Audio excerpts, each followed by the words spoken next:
जय हिंद, नमस्कार दोस्तों आज की वीडियो में बात करेंगे रेडियो ऑपरेटर में प्रमोशन कैसे होता है, अर्थात वर्कशॉप से डीएसपी तक कैसे प्रमोशन होगा, हेड ऑपरेटर से कप्तान तक सैलरी में कितना वृद्धि होगी तथा कितने समय में आपको प्रमोशन मिलेगा। इस वीडियो को बनाने का सिर्फ एक ही पर्पज़ है कि दोस्तों आप लोग बहुत से भ्रामक जो फैलाई जा रही हैं यूट्यूब पर कि आप वर्कशॉप से डीएसपी कैसे बन जाएंगे, हेड ऑपरेटर से कप्तान कैसे बन जाएंगे, तो इन सब का आज हम खंडन करेंगे।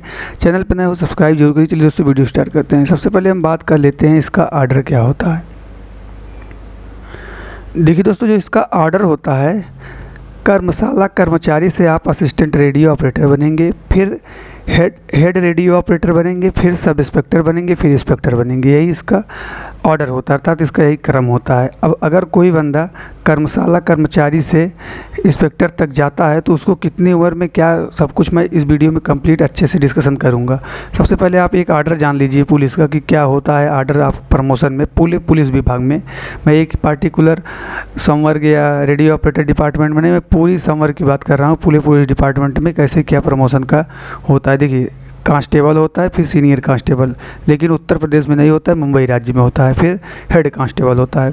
इसके बाद दोस्तों एएसआई असिस्टेंट सब इंस्पेक्टर होता है, फिर सब इंस्पेक्टर, फिर इंस्पेक्टर, फिर डीएसपी, फिर एएसपी होता है, फिर एसपी होता है, फिर दोस्तों इसके बाद एसएसपी होता है, सीनियर सुपरिटेंडेंट ऑफ पुलिस। फिर इसके बाद होता है दोस्तों डीआईजी डायरेक्टर या डिप्टी जनरल ऑफ पुलिस। इसके बाद दोस्तों होता है इंस्पेक्टर जनरल आईजी, फिर होता है डीएसपी। या अब आगे हम बात कर लेते हैं दोस्तों इसमें एक एक के बारे में। देखिए, सबसे पहले हम बात करेंगे वर्कशॉप से सहायक परिचालक के भी। देखो, वर्कशॉप से अगर आप सहायक परिचालक बनना चाह रहे हैं तो इसके लिए कुछ क्राइटेरिया होती है। सबसे पहले क्राइटेरिया होती है सीनियरिटी लिस्ट। अगर आप ट्रेनिंग के टाइम में अगर आप उस टाइम सारी क्राइटेरिया को फुलफ़िल कर लिए हैं और इसके बाद आपकी सीनियरिटी सबसे ज़्यादा है, मतलब आपकी एज ज़्यादा है, तो आपको सबसे पहले प्रमोशन मिलेगा आपके ही बैच में। इसके बाद दोस्तों बात करते हैं syllabus complete training assistant operator. जो असिस्टेंट रेडियो ऑपरेटर की एक सिलेबस होती है ट्रेनिंग वाला, उसको आपको कंप्लीट करना पड़ेगा। और मिनिमम आपको 5 साल का एक्सपीरियंस होना चाहिए वर्कशॉप के तौर पर काम करने का। और इसमें जो 25% वैकेंसी फुलफ़िल होती है या जो दोस्तों प्रमोट करके होती है, अर्थात प्रमोशन मिलता है, और बाकी 75% का एग्ज़ाम होता है जो रिक्रूटमेंट किया जाता है भर्ती बोर्ड के द्वारा। अब आगे हम बात कर लेते हैं दोस्तों असिस्टेंट हेड ऑपरेटर से हेड ऑपरेटर तक।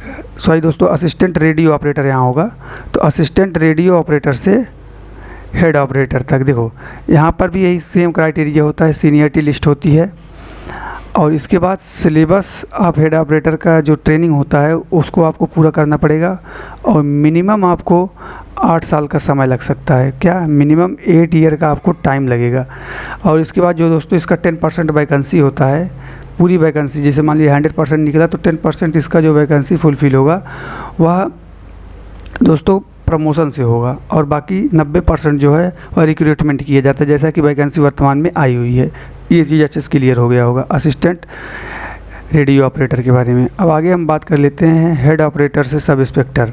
देखो, हेड ऑपरेटर बोलो या एएसआई बोलो, इनका सेम मतलब है, क्योंकि बहुत से स्टूडेंट ये या बहुत से यूट्यूबर ये बता रहे हैं कि असिस्टेंट हेड ऑपरेटर और असिस्टेंट सब इंस्पेक्टर या हेड ऑपरेटर अलग अलग है, लेकिन नहीं, ये सेम एक ही है। बस केवल अंतर क्या है मैं इसको क्रिस्टल क्लियर कर रहा हूँ। देखो, हेड ऑपरेटर से अगर आप सब इंस्पेक्टर बनना चाहते हैं तो रेडियो सब इंस्पेक्टर की आपको ट्रेनिंग पूरा करना होगा, जो एक टाइम पीरियड होता है। उसके साथ साथ आपको सिलेबस, फिर आपकी सीनियरिटी लिस्ट होगी, और दोस्तों जो है मिनिमम 10 ईयर आपको सर्विस देना पड़ेगा। मतलब हेड ऑपरेटर अर्थात प्रधान परिचालक से आपको सब इंस्पेक्टर बनने के लिए आपको 10 साल की सर्विस देना पड़ेगा। आसान है यार दोस्तों, और क्या चाहिए, डायरेक्ट प्रमोशन आप पा रहे हो।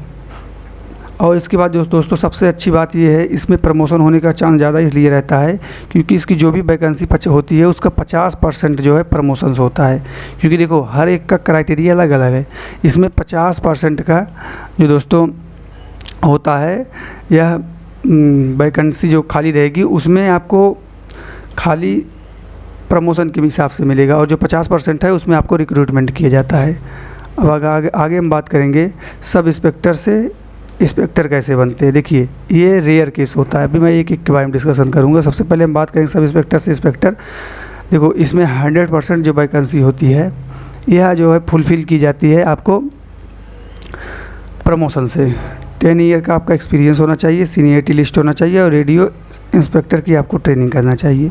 अब हम बात कर लेते हैं कौन क्या कब आ सकता है। देखो ये जो आप लोगों को बता रहे हैं कि वर्कशॉप से आप डीएसपी बन जाएंगे या सब इंस्पेक्टर बन जाएंगे, वर्कशॉप से आपको सब इंस्पेक्टर बनने में लगभग 23 साल चाहिए, तब आप बनेंगे। हाँ, अगर आप हेड ऑपरेटर से सब इंस्पेक्टर चाहेंगे तो आराम से बन सकते हैं।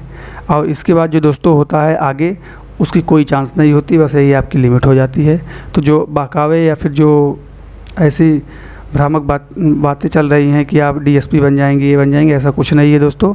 हाँ, ये ज़रूर है कि कर्मचारी से आप हेड ऑपरेटर तक आ सकते हैं और असिस्टेंट हेड ऑपरेटर से आप सब इंस्पेक्टर तक आ सकते हैं और हेड ऑपरेटर से आप इंस्पेक्टर तक आ सकते हैं। बस इतना बेसिक है। अब आगे हम बात कर लेते हैं दोस्तों डीएसपी, जो बहुत से भ्रामक डीएसपी मतलब या एसीपी प्रमोशन नहीं होता है, इसमें कोई प्रमोशन वगैरह नहीं होता है। देखो सिविल की बात अलग है, इसकी बात अलग है। और इसमें अगर डीएसपी की बात करें तो एआरओ के बराबर एक वैकेंसी होती है। इसकी जो होती है रिक्रूटमेंट होती है और इसे कहते हैं असिस्टेंट रेडियो ऑपरेटर ऑफिसर। इसकी जो होती है रिक्रूटमेंट होती है और यह एक अच्छी जॉब होती है दोस्तों, मतलब एक ये कह सकते हैं बहुत बड़ी ऑफिसर होती है। इसमें टेक्निकली